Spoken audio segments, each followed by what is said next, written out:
আসসালামু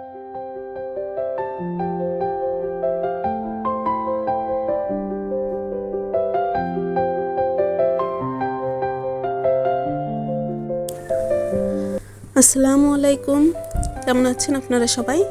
আশা করছি আমার মা এবং বোনেরা যে যেখান থেকে আজকের এই ভিডিওটি দেখছেন তারা সবাই আল্লাহর রহমতে ভালো আছেন, সুস্থ আছেন। আমরাও আলহামদুলিল্লাহ অনেক ভালো আছি। তো আজ কিন্তু আমি আপনাদের মাঝে খুব একটা সাংসারিক কাজকর্ম বেশিরভাগ করে দেখাতে পারবো না, কেননা রোজার আগে কিন্তু সব বাসাতেই কম বেশি অনেক কাজ থাকে।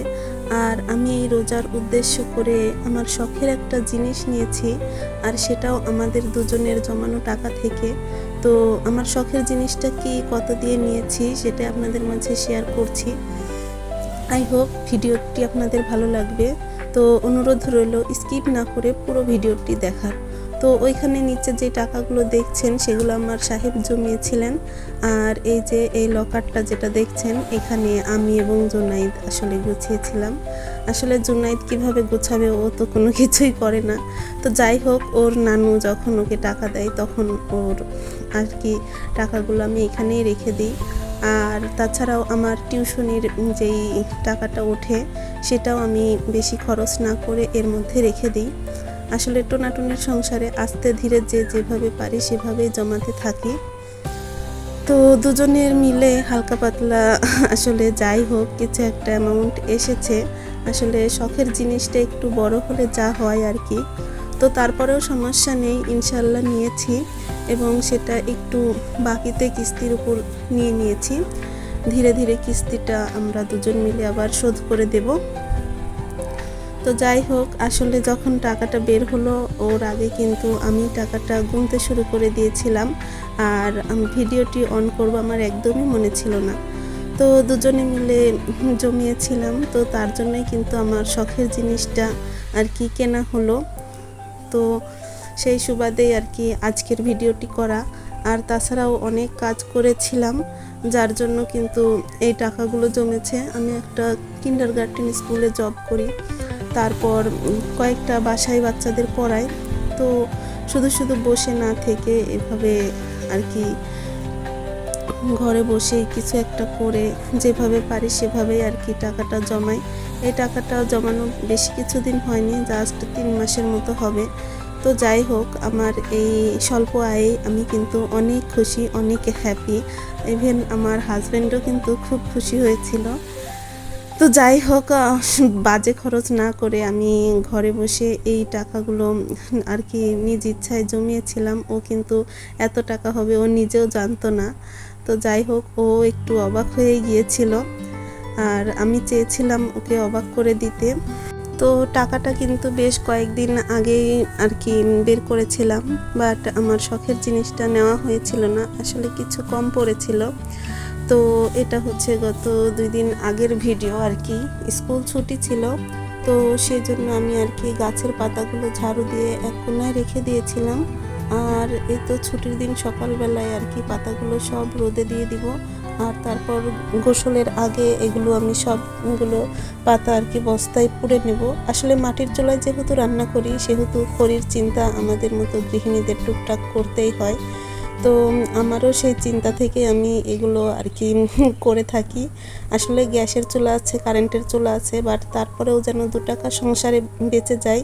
তো সেই জন্যই এই বাগানের পাতাগুলোই আর কি নিয়ে আসি। আসলে আমার উঠান ভরে পাতা পড়ে, বাড়ির রাস্তাটা ভরে পাতাতে ভরে যায়। তো সেগুলো শুধু শুধু ফেলে না দিয়ে যদি আমি ভালো কাজে ব্যবহার করি তাহলে আর কি সংসারেরই তো আর কি টাকাটা বেঁচে যায়। তো যার জন্য পাতাগুলো এখন রোদে দিয়ে দিচ্ছি। আর এই সময় কিন্তু আমি ক্যামেরাটা আমার জুনাইদের হাতে দিয়েছিলাম।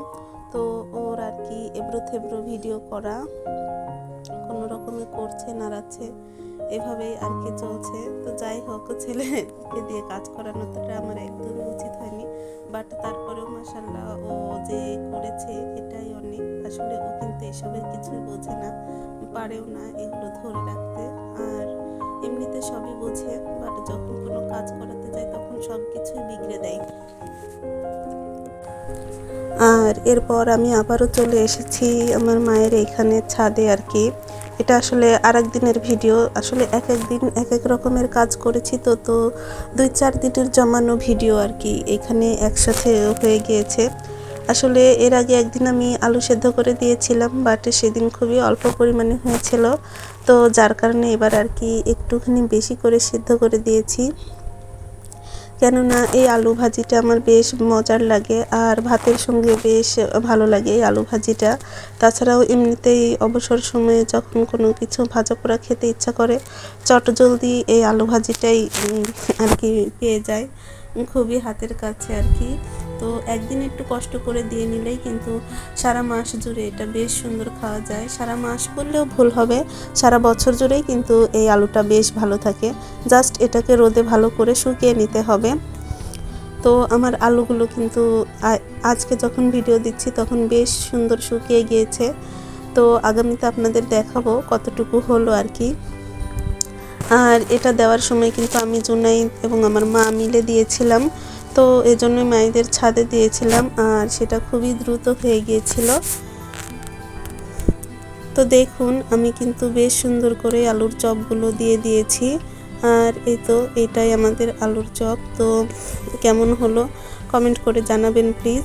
আর ভিডিওটির এই পর্যন্ত যারা দেখেছেন তাদের কাছে আমার একটাই অনুরোধ, প্লিজ আমার ভিডিওটিতে একটা লাইক দিবেন। আসলে আমার আপুরা কমেন্ট করেন ঠিকই, কিন্তু একটা লাইক দিতে ভুলে যান। তো আপনাদেরকে বলছি, কমেন্ট করার আগে একটা লাইক দিয়ে কমেন্টটা করলে আমার ভিডিওটি অন্যজনের কাছে পৌঁছে দিতে সাহায্য করে। হোপ আপনারা বুঝতে পেরেছেন। তো যাই হোক, শখের জিনিসটা বাসায় নিয়ে আসার পর আসলে আমি ভালো লাগছিল না শরীরটা, আসলে রান্না করতে খুব একটা ভালো লাগলো না। তো যার জন্য মায়ের বাসায় আর কি সেদিন খেয়েছিলাম। তো দুপুরে মা বেশ ভালোই মজার মজার জিনিস রান্না করেছিল। আসলে সব কিছুই তার জামাইয়ের পছন্দের। গরুর মাংস, মুরগির মাংসটা আমার পছন্দের এবং ছোট মাছটাও তার জামাইয়ের পছন্দের। আর তাছাড়াও এখানে 2 ধরনের ভর্তা রয়েছে। একটা হচ্ছে বাদাম ভর্তা, যেটা আমার খুবই পছন্দ, আর আরেকটা হচ্ছে পেঁপে ভর্তা, যেটা আমার সাহেবের পছন্দ। তো মায়ের বাড়ি মানে সবচেয়ে আনন্দের জায়গা, এটা আর কি সবাই জানে, সবচেয়ে সুখের জায়গা। তো আমি, ছেলে, আমার সাহেব এবং আমার বাবা সবাই মিলে বসে পড়েছি খেতে। তো আজকের দুপুরে কিন্তু মহাভোজ। আসলে আজকে বললেও কিন্তু ভুল হবে, যেদিন আমার ওই শখের জিনিসটা নিয়েছিলাম এটা কিন্তু সেদিনেরই ভিডিও। তো চলুন আপনাদের এখন শেয়ার করি আমার শখের জিনিসটা আসলে কি এবং কত দিয়ে কিনেছি। আসলে এটা যেহেতু কিস্তির উপরে কিনেছি তাই দামটা একটু বেশি পড়েছে। আর এই যে দেখুন কঙ্কা ফ্রিজ, আসলে আমার কিন্তু অনেক দিনেরই ইচ্ছে ছিল একটা ফ্রিজ নেওয়ার। তো নিজের বলে একটা কথা আছে, আর আমার কিন্তু এই সময় অনেক মানে জায়গার প্রয়োজন, যেখানে আমি ডিপে কিছু জিনিস অনেক দিন ধরে রেখে দিতে পারবো। আর বাটা মশলা করেও আমি রেখেছি। তো এই ছুটির কয়েকদিনগুলোতে আমি অনেক কিছু ফ্রোজেন করে রেখেছি, যা আর আপনাদের মাঝে শেয়ার করতে পারলাম না। তো এই কাজগুলো করতে করতেই কিন্তু রমজান চলে এসেছে। আর তাছাড়াও কাঁচা ধোয়া অনেক কাজ করেছি। আর এটা হচ্ছে আমাদের রমজানের প্রথম সেহরির খাবার। আগের দিনে দেশি মুরগির মাংস ছিল, তাই পরের দিন একটুখানি ডাল, আর আমার বোনের বাড়ি থেকে মুরগির মাংস দিয়েছিল, মা একটু গরুর মাংস দিয়েছিল, সঙ্গে ভাজি। তো এই সব মিলিয়ে আর কি প্রথম সেহরিটা আমাদের বেশ ভালোভাবেই হলো। তো আমি কিন্তু এবছরে রোজা থাকতে পারছি না, তো তার কারণে এখন জুনাইদের আপু খুব জোর করে বললো যে তুমি খাও, কিছু একটা খাও, এত খাবার আমি একা খাবো না, তুমি খাও। তো আমি ভাবলাম যে একটুখানি রসমালাই খাই। আসলে আমার কিন্তু এই রসমালাই বেশ পছন্দের, আমার ছেলে হাজব্যান্ড সবারই পছন্দের। আর এই রসমালাইটাও কিন্তু আমার সেই বোনটিও দিয়েছিল। আসলে সেই বোনটি অনেক ভালোবাসে, কোনো জিনিস কেনার সময় তার আমার কথা নাকি মনে পড়ে যায়। তো যাই হোক, রক্তের সম্পর্ককেও মানুষ হার মানায়, এমন কিছু কিছু সম্পর্ক আসলে তৈরি হয়ে যায়। বোনটির জন্য সবাই দোয়া করবেন, আর আমার জন্য সবাই দোয়া করবেন। আজকের ভিডিও থেকে এখান থেকেই বিদায় নিচ্ছি। ভালো থাকবেন আপনারা সবাই। আল্লাহ হাফেজ। আসসালামু আলাইকুম।